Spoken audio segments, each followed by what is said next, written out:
तो विकसित भारत के संकल्प को सिद्धि तक ले जाने के लिए सरकार लगातार प्रयत्न कर रही है और देश की अर्थव्यवस्था को और ऊपर उठाने के लिए और देश के कोने कोने में विकास की धारा पहुंचाने के लिए कई रास्ते खोल रही है। ऐसे में पीएम मोदी के नेतृत्व में केंद्र सरकार का खास फोकस नॉर्थ ईस्ट के तमाम राज्यों पर रहा है।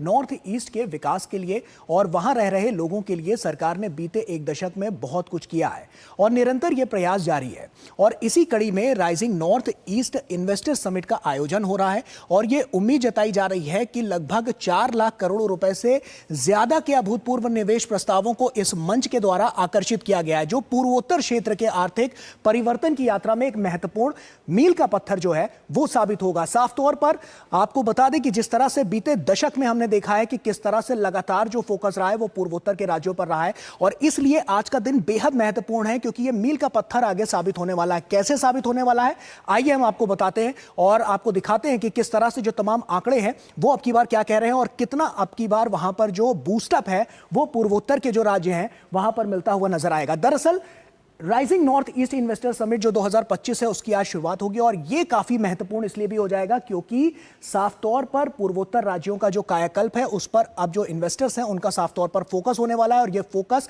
बहुत कुछ बदलते हुए नजर आएगा। 4,22,000 करोड़ रुपए से निवेश की जो प्रस्ताव है वो यहां पर सुरक्षित किए गए हैं, तो यह अपने आप में बड़े आंकड़े को दर्शाता है कि किस तरह से पूर्वोत्तर राज्यों के विकास के लिए सरकार अग्रसर होकर काम करती हुई नजर आ रही है।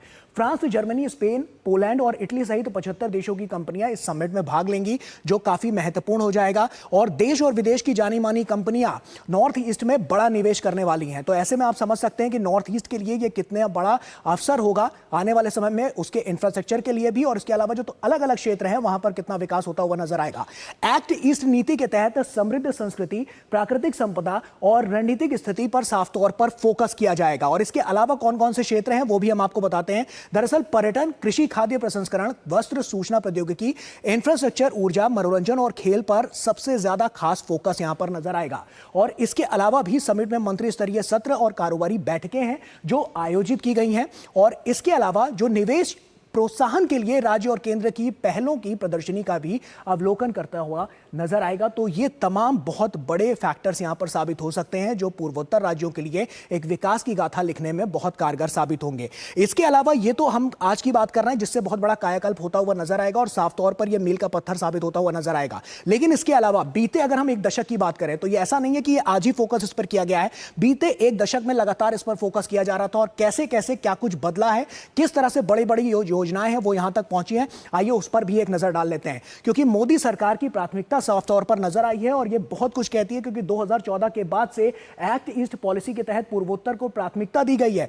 और यह प्राथमिकता केंद्र सरकार द्वारा प्रधानमंत्री मोदी के नेतृत्व के द्वारा दी गई है और बीते एक दशक में प्रधानमंत्री मोदी ने लगभग 70 बार पूर्वोत्तर क्षेत्र का दौरा किया और समझने की कोशिश की कि इससे पहले आखिर क्यों यह अछूता छूट जाता था, आखिर क्यों नहीं इससे कनेक्शन जो था वो बहुत ज्यादा स्ट्रांग बनता हुआ नजर आया था। तो इसके लिए तमाम जो यहां पर दौरे किए गए वो प्रधानमंत्री के द्वारा किए गए और उसके अलावा भी बीते एक दशक में केंद्रीय मंत्रिमंडल के सदस्य भी 700 से अधिक बार पूर्वोत्तर क्षेत्र का दौरा कर चुके हैं। वहां के इंफ्रास्ट्रक्चर को समझना और उसके बाद किस तरह से बीते 10 सालों में लगातार वहां के विकास के लिए काम हुआ है यह भी आप जानिए। 2014 के बाद से पूर्वोत्तर राज्यों में सुरक्षा की स्थिति में काफी हद तक वहां पर सुधार हुआ है। पहले जो स्थिति थी वो नहीं रह गई और उसके बाद से लगातार साल दर साल इसमें बड़े बदलाव की बड़ी तस्वीर जो है वो निकलती हुई नजर आई है। 2014 की तुलना में साल 2023 में विद्रोह की घटनाओं में 71% की कमी यहां पर साफ तौर पर नजर आई है और यह अपने आप में बहुत बड़े आंकड़े को पेश करता हुआ नजर आता है।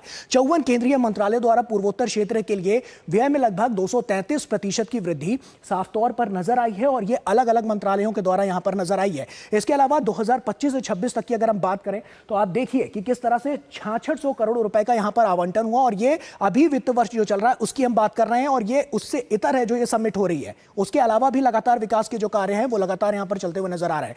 पूर्वोत्तर के लिए पिछले 10 वर्षों में रेलवे बजट में 384% की वृद्धि हुई है और राष्ट्रीय राजमार्गों की अगर हम बात करें तो कनेक्टिविटी के लिहाज से कितना कुछ हुआ है ये समझिए। राष्ट्रीय राजमार्गों में 10,905 किलोमीटर जो 2014 में आंकड़े थे, उसके बाद 16,125 किलोमीटर 2023 तक की यहां पर वृद्धि नजर आई। आप समझिए कि एक बड़े आंकड़े को पेश करता हुआ ये नजर आ रहा है।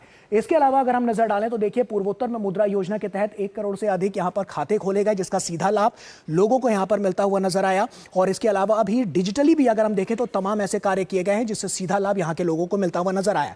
पूर्वोत्तर में घरेलू पर्यटकों की यात्राओं में 70 प्रतिशत की वृद्धि हुई है। तो आप समझिए कि एक टूरिस्ट जिसे हम कहते हैं कि जो यहाँ पर पहुंचते हैं और उसके बाद टूरिज्म को कितना बड़ा बढ़ावा मिला है। और यही सब फैक्टर्स हैं जो आज ये समिट होने वाला है ना, तो इस समिट में इन्हीं सब फैक्टर्स को रखा गया है और किस तरह से इस पर फोकस किया गया है ये साफ तौर पर आज नजर आएगा, क्योंकि बहुत यहां से एक नए आयाम साफ तौर पर विस्थापित होते हुए नजर आएंगे। और एक बड़ी बात निकलकर सामने, एक बड़ी वानगी निकलकर सामने इसलिए भी पेश होगी कि आने वाले समय में 2047 का जो लक्ष्य है उसको हासिल करने के लिए, जो संकल्प लिया गया था उसको सिद्धि तक पहुंचाने के लिए ये बहुत महत्वपूर्ण हो जाएगा। और आइए इसी पर चर्चा करते हैं। हमारे साथ बहुत ही खास मेहमान हमारे साथ जुड़ रहे हैं। शुभमोय भट्टाचार्य जी हमारे साथ जुड़ रहे हैं, जो कि वरिष्ठ आर्थिक पत्रकार हैं। शुभमोय जी, आपका बहुत बहुत स्वागत है। और इसी के साथ सबसे पहला सवाल, क्योंकि साफ तौर पर बीते एक दशक की तो हम बात कर ही रहे हैं, साथ ही साथ ये जो आज समिट होने वाली है ये भी काफी महत्वपूर्ण है।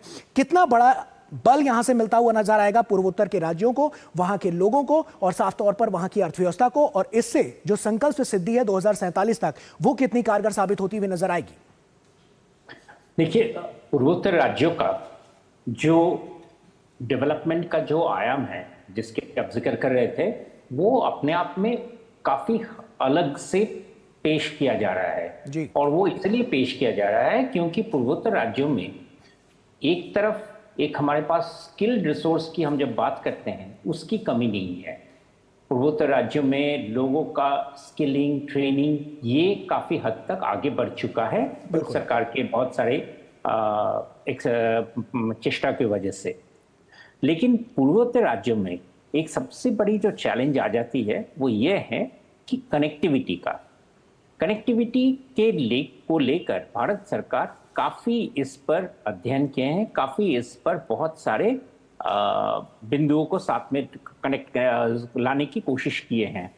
और उसी का फलस्वरूप आप देखेंगे कि पूर्वोत्तर राज्यों में एक बहुत बड़ा जो बदलाव लाने का अभी डिसीजन लिया गया है वो ये है कि शिलोंग से सिलचर तक, फिर वहां से चलकर मिजोरम तक नेशनल हाईवे का जो प्रस्ताव रखा गया है वो साथ में सितवे पोर्ट जो म्यांमार में है वहां से निकलकर कलकत्ता हार्बर सी पोर्ट तक लाने का फैसला है। ये एक बहुत बड़ा बदलाव है। ये इसलिए है कि करीब 1600 किलोमीटर का रास्ता कम हो जाता है ये प्रोजेक्ट से। और ये प्रोजेक्ट जो भारत सरकार ने इसका अप्रूवल दिए हैं, ये साथ में बहुत सारे जो नॉर्थ ईस्ट के जो पोटेंशियल है, एक तरफ इन्वेस्टमेंट्स जाना, दूसरी तरफ से वहां पे लोगों, वहां से सारे गुड्स का ट्रांसपोर्ट करने की जो संभावनाएं हैं उन सबको मुकम्मल हो जाता है अगर ये प्रोजेक्ट साथ में कनेक्टिविटी का जो सवाल है जी, अगर उसको सॉल्व किया जाए। और ये ही भारत में कई, ये अचानक तैयार नहीं हुआ है, ये मोदी सरकार ने कई सालों तक इसका अध्ययन करके इसका स्ट्रक्चर बना के बनाए हैं। और इसीलिए ये काफी अहम टाइम है जब इस वक्त इन्वेस्टर समिट की बात हो रही है, क्योंकि इन्वेस्टर्स का सबसे बड़ा सवाल ये रहता था कि हम पूर्वोत्तर राज्यों में कोई अपना जो रॉ मटेरियल ले जाएंगे या वहां से जो चीजें बना के लाएंगे उनका कैसे उसका व्यवस्था कैसे होगी। तो ये वाला जो जिससे कहते हैं द बिगेस्ट क्वेश्चन जो था नॉर्थ ईस्ट में, उसका सॉल्यूशन गवर्नमेंट ने तैयार किया है। और ये आने वाले दिनों में ये वाला जो कनेक्शन जो बनाया जा रहा है ये पूर्वोत्तर राज्यों को एक ग्रोथ में बहुत बड़ा मल्टीप्लायर के हिसाब से सामने आएगा, हमारे सबको काफी इम्प्रेस करेगा ये वाला। शुभमोय जी, एक जो बड़ी चुनौती थी वो भौगोलिक परिस्थितियों को देखते हुए भी थी और वहां पर जिस तरह की स्थितियां थी, बीते एक दशक में हमने देखा है तमाम परियोजनाएं चलाई गई और सीधा लाभ यहां पर पूर्वोत्तर राज्यों को मिलता हुआ नजर आया।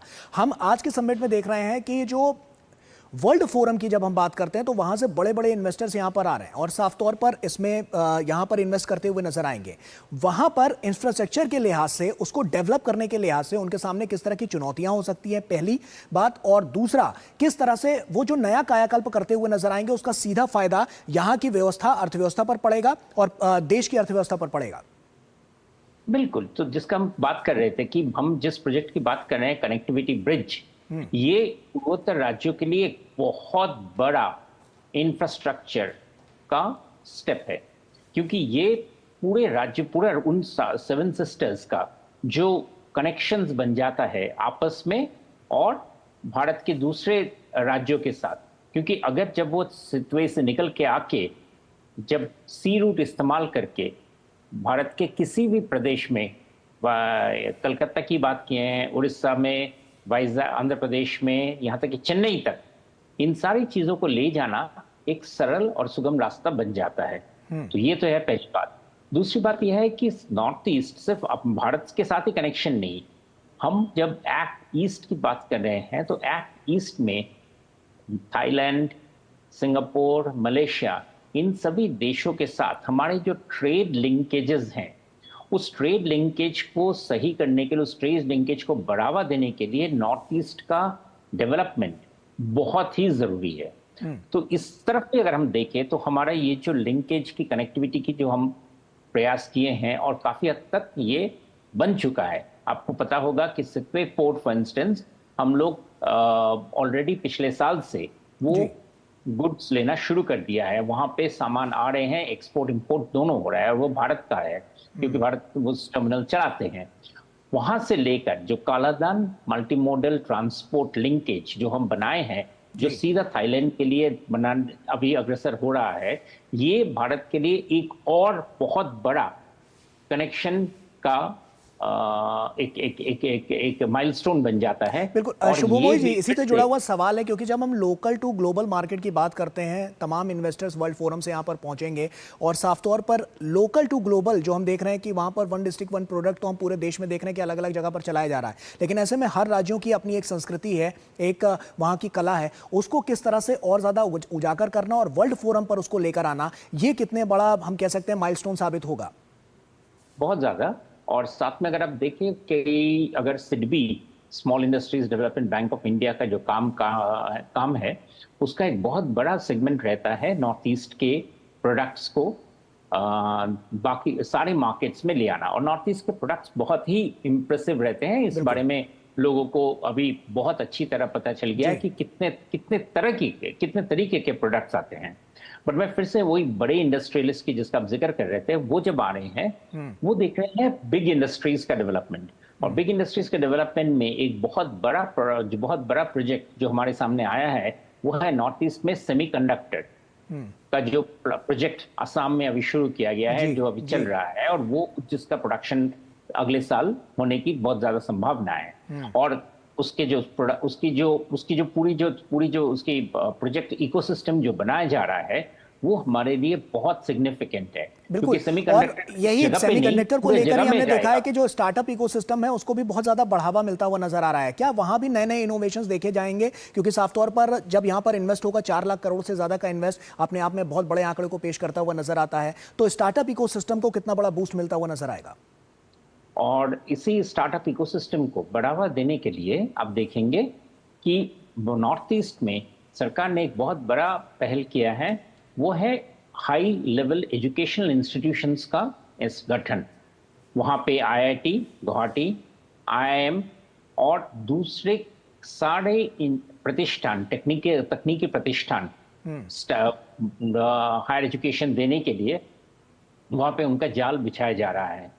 एम्स भी, इन सारी चीजों से स्टार्टअप इकोसिस्टम में जो यंगस्टर्स को जो जरूरत था ट्रेनिंग का, उस ट्रेनिंग का एक बहुत बड़ा सुविधा अभी उनको उसी जगह पे अवेलेबल हो रहा है। उनको बाहर जाके, कहीं और जाके उस सुविधा का अन्वेषण करने का जरूरत नहीं है, खोज करने का जरूरत नहीं है।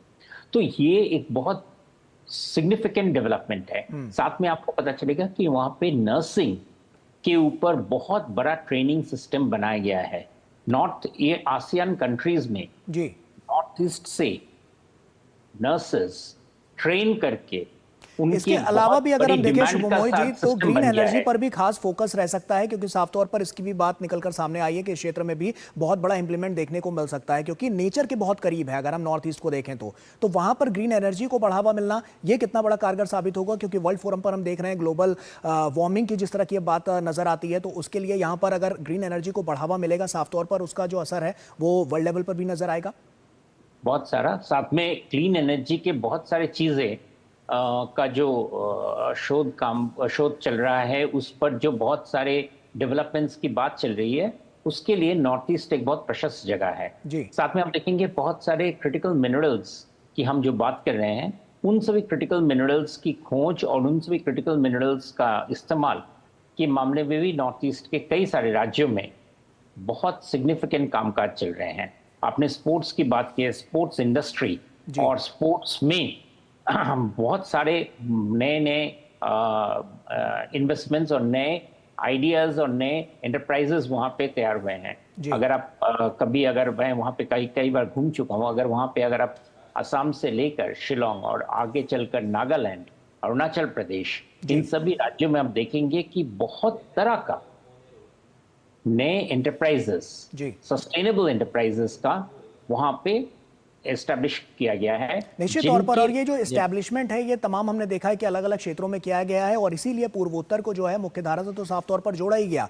कनेक्टिविटी के हिसाब से कम्युनिकेशन भी बढ़ाया गया, और इसके अलावा भी तमाम ऐसे अलग अलग क्षेत्र हैं जहां पर विकास की जो मुख्य धारा है वो साफ तौर पर बहती हुई नजर आई है, और केंद्र सरकार का साफ तौर पर इस पर फोकस रहा है। और आज जब ये समिट होने वाली है तो कहीं ना कहीं इससे और ज्यादा बूस्टअप इसे मिलता हुआ नजर आएगा। बहुत बहुत शुक्रिया शुभमोई जी हमसे जुड़ने के लिए और तमाम बातचीत हमसे यहाँ पर करने के लिए।